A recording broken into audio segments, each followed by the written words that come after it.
first memory of the reading today from Psalm 139 was of a verse written on a little card, like a business card size. Do you remember those?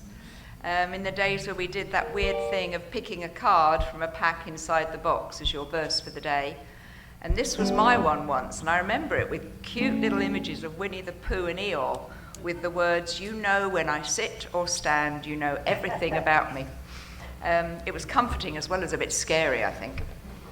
I find it reassuring that however evolved humans get, however, from the Iron Age when these words were likely written by King David to the digital individualistic age, or whatever we call it now, of humans just finding solace in knowing somebody other, God, knew them, really knew them. Let's begin. Oh Lord, you've examined my heart and know everything about me.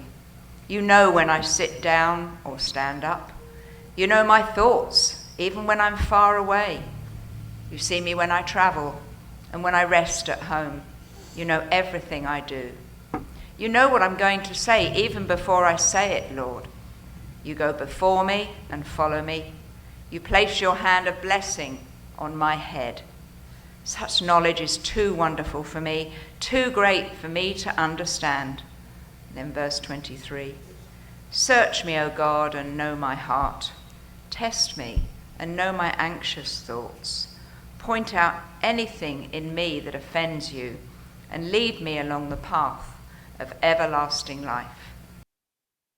One of the great inventions of modern medicine is a diagnostic tool known as magnetic resonance imaging, otherwise known as an MRI. And truly, it is modern medicine. Sir Peter Mansfield, an English scientist and an eventual Nobel Prize winner in medicine, is generally regarded as the inventor of the MRI. When he realized that it was scientifically possible to look inside a human body without opening up said body and without exposing said body to radiation, he eagerly built the earliest prototype machine and volunteered to be the first person scanned. That was Christmas 1978, so only a generation ago. Within 2 years, patents were issued for multiple manufacturers to produce commercial machines, and the first medical patients began to be analyzed. A decade later, that is about 1990, MRI machines became commonplace in hospitals, medical centers all around the world. In our country alone, 40 million people a year get an MRI for some reason, be it to look for cancer, to assess injuries, detect aneurysms, or to scan the heart or scan the brain. Literally millions of people have had their lives saved or greatly extended because of the brilliance of this invention. Non-invasive, non-surgical, instantaneous images are produced without side effects, allowing physicians to dramatically improve patient outcomes. Of course, this doesn't mean an MRI scan is necessarily easy. Anyone here ever had an MRI? A lot of us. I've had a couple myself. The most recent, just a few weeks ago. I have this nagging, ongoing pain on my right side, my wrist, my elbow, my shoulder, and I've gone through this before. On the left side, a few years ago, I had triple surgical intervention. Had carpal tunnel surgery, elbow tendon release, where they cut the tendon loose and just tack it down, and ulnar nerve transposition. Your ulnar nerve is your funny bone. And my ulnar nerve kept sticking to my elbow so that it was as if you had hit my funny bone constantly. And so they moved my funny bone. It's somewhere back here now. I can hit my arm up here and go, ah. It's really strange. And so I started having all of the same issues on the right side. I guess it's just too many hours at the keyboard and too many hours fretting guitar chords. And so when it started on the right side, I ran to the doctor because I didn't want to do this surgical intervention again. I got x-rays, physical therapy. I've had a series of cortisone shots, something called a nerve conduction test, which is a lot like sticking a case knife into a light socket 15 times in a row. All these tests showed that I indeed, once again, have carpal tunnel on this side. But that didn't address everything going on over here, so it was to the MRI machine I went. Challenge number 1, the temperature of the room. It's 112 degrees outside, and when you go to get an MRI, you go into the room, and it's about 47 and a half, and you're freezing. Challenge number 2, claustrophobia, if you have that particular fear. Because you're placed inside a tube. Your arms are down beside you. You are told not to move. The ceiling of the tube is only inches away from your face. And I'm not claustrophobic, but I still had a few moments of panic suffocation before the third challenge revealed itself: the noise. If you've never had an MRI, here is how you can simulate one at home. Go crawl into a metal garbage can, the one like Oscar the Grouch lives in. Crawl in, put the lid on, and then have 5 or 6 of your best friends come over and beat the outside of that can with aluminum baseball bats. And then you will begin to have some sense of what it's like to be in an MRI tube. The noise, the genius of the MRI is that the patient is surrounded by these massive, strong, swirling magnets. And they are spinning around you in this tube, creating a magnetic field over you and within your body. And then radio waves are then directed into that field, into your body. And as I understand it, that combination of magnification and wave action causes all the hydrogen molecules in your body to line up in a line. And then they hit your body with a second wave of radio waves, and the molecules go back to where they were. And as those molecules begin to go back to where they were, they start snapping sliced pictures of all of your innards and all of your insides. That's an extremely elemental description of how an MRI works. And honestly, I really don't know how it works. That's just what I've been told. It's close to being miraculous. I used to hear this phrase all the time growing up, and thank God and thank Sir Peter Mansfield that we don't hear this one much anymore. Exploratory surgery. Doesn't that just sound awful? It'd be like on a Wednesday night prayer meeting. Y'all pray for Kurt. He's got to have exploratory surgery on his gallbladder, and you know how it is. Once they open you up, anything can go wrong. I heard that all my life growing up in church, and then suddenly, no more exploratory surgery. Isn't that great? You don't have to cut somebody open to do this, which sounds like what a Spanish conquistador might do to you if he was inside of you, burning and pillaging his way through your body. And it's a blessing. It's life-altering not to be able to be subject to that. And that is the theme of Psalm 139. O Lord, you have examined my heart, and you know everything about me. The writer David begins. You know my thoughts. You know what I am going to say. You know everything that I do.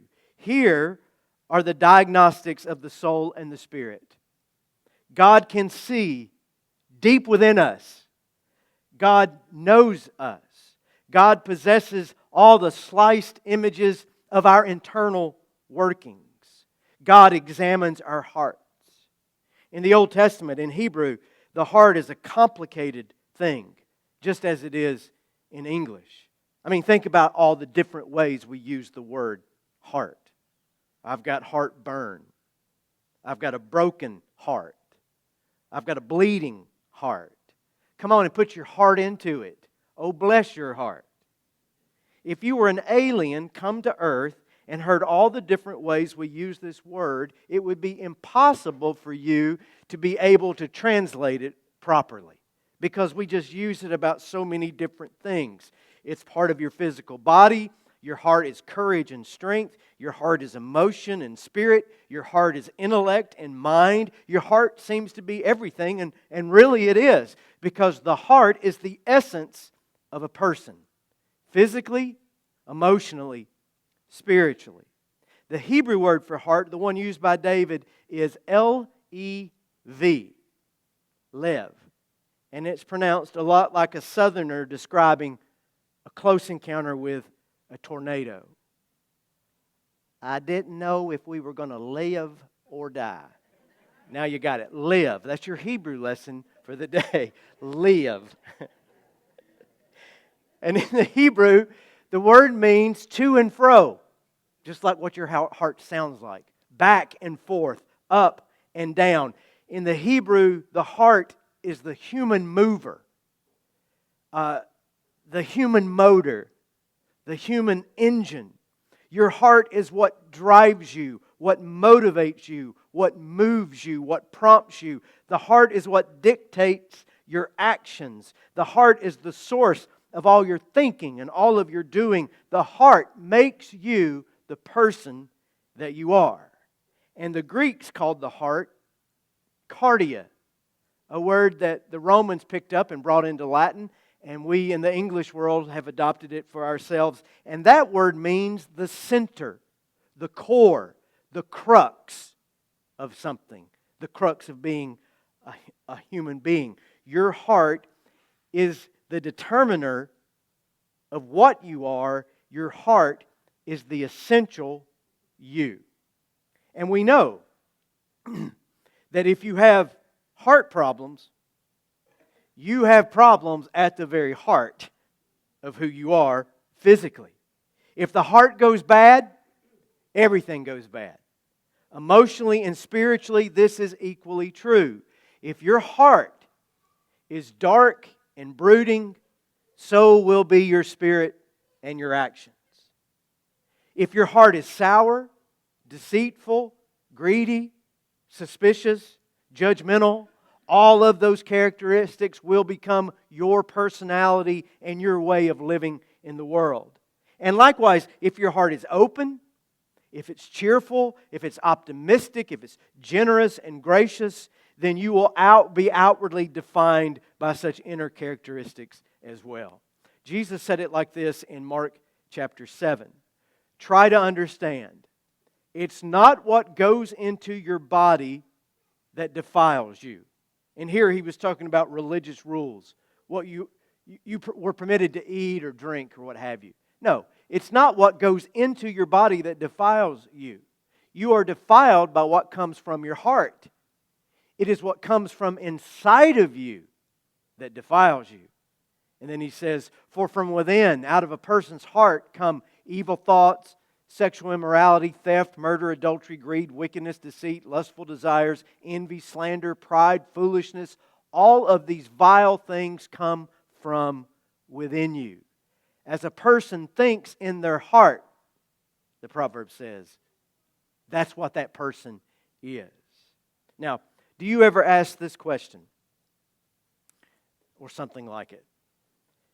Why do you think she acts that way? Or, why does he do the things that he does?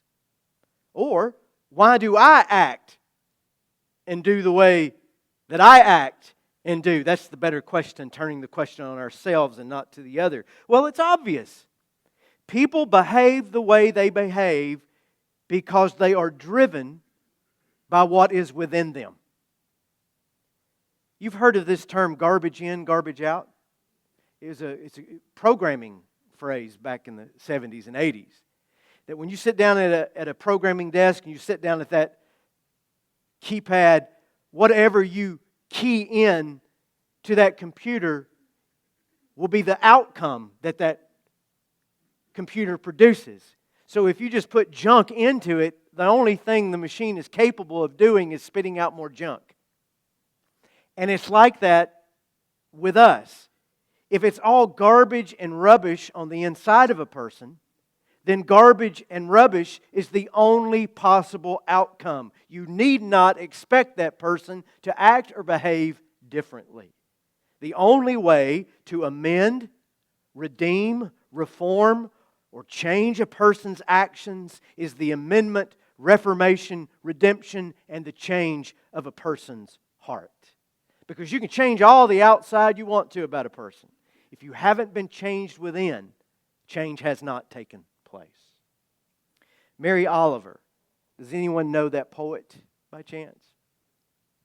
She was wildly popular in the 1980s and 1990s. She won a Pulitzer Prize in poetry.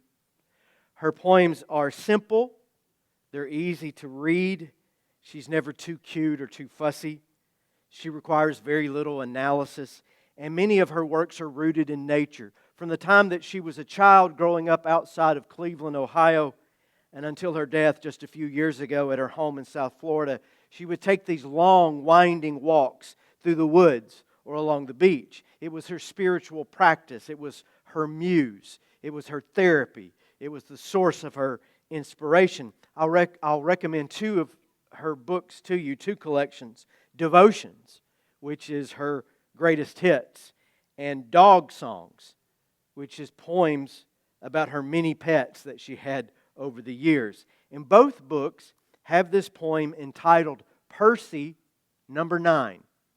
And here is Percy with Mary Oliver, and he was the inspiration for a lot of poems when this is Percy number 9. There are many more Percys if you read. And I'd like to read a little bit of this poem to you. She's speaking to Percy. Your friend is coming, I say, to Percy, and I name a name. So he runs to the door, his wide mouth in a laughing shape. And he waves, since he has one, his tail. I am trying to live as we must, the examined life. But there are days I wish there was less in my head to examine. Not to speak of my busy heart. How would it be to be Percy, I wonder? Not thinking, not weighing anything, just running forward toward the door. I love that little poem. As ideal as that is, however, to just go running forward, barking and banging along, this is also a problem. Because we're not dogs, running on instinct alone. We are complicated creatures with complicated experiences, and if we don't take some time to self-reflect, to temper our worst impulses, to gain some knowledge of our own hearts, to transform our inner motivations, then barking and growling is about all we can do. We just run forward toward the ringing doorbell without knowing why. Socrates or Plato, we don't know exactly who said it, said, an unexamined life is not a life worth living. And countless numbers of sages and wise men and women have echoed the same over the centuries. If you don't take the time to really look within, to employ that fourth step of the recovery movement, make a searching and fearless moral inventory of ourselves. If we don't do that, our actions, our patterns, our attitudes, our addictions will never change.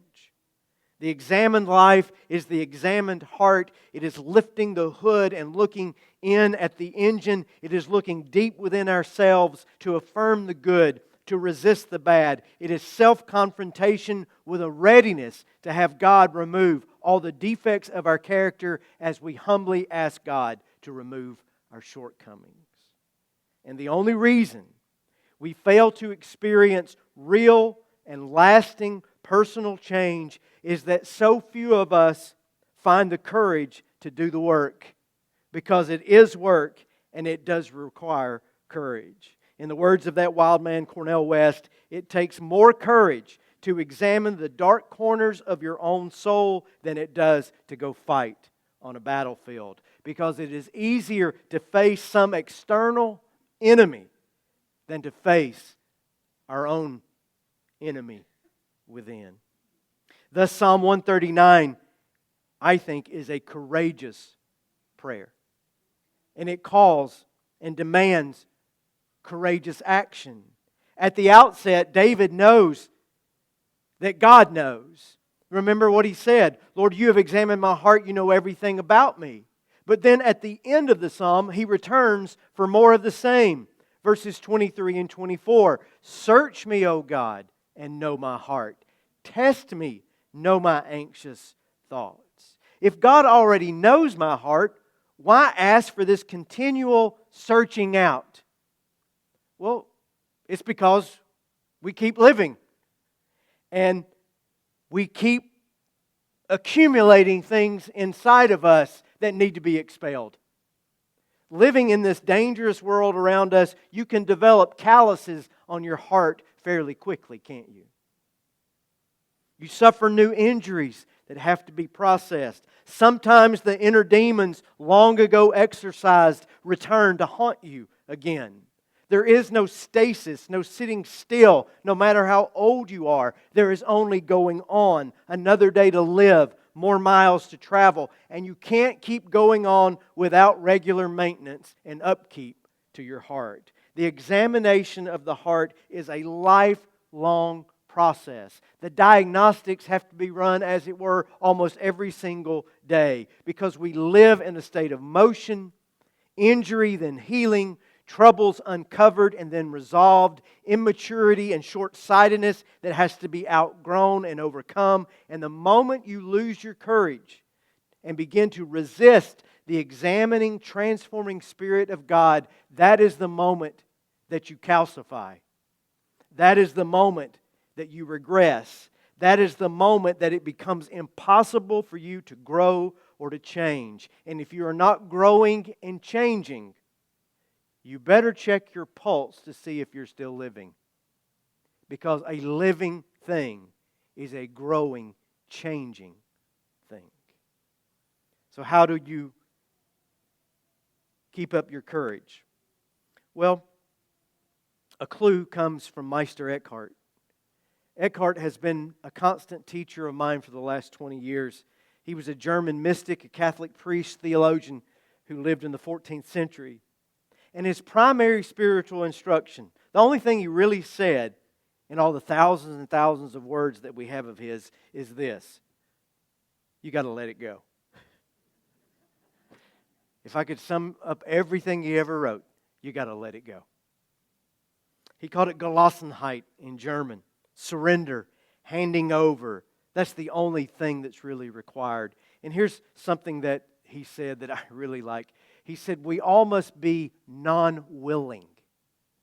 And he would pray this prayer: God, give me the will to will according to your will.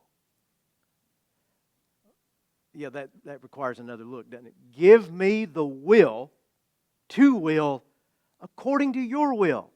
Let me get out, help me get out of my own way. Make me non-willing. And he would say that once you are empty, don't go after more of God. Just empty yourself. And when you are empty, God rushes in to fill up that empty space. That's the only discipline. Let it go. Let everything go, that God can be God in you. And he would use this illustration. He would say, an artist comes to a block, a stone block, and the artist in her imagination can see the image inside that stone that she wishes to produce. What does the artist do? She does not impose her view onto that stone. She simply begins to chip away anything in that stone that doesn't look like the art she is creating. So it's scrape, scrape, strike, strike, hammer blow, until what is in her mind has been produced in that stone, brought to the surface to be enjoyed as a work of art. And Eckhart instructs us to be as that stone. Don't ask God to give you more of anything. Just let God take away everything that doesn't belong. Let God do the work of subtraction, not addition, until chip by chip and scrape by scrape and sometimes hammer blow after hammer blow, God the artist has produced a work of art within you, a work of art that is you. And that may not sound encouraging, but we're all sort of just stone blocks. We're rough material. But we are in God's hands. And if we can remain still, simply be, try not to resist, and let God work, then we might be able to pray, "Oh God, give me the will to will according to your will."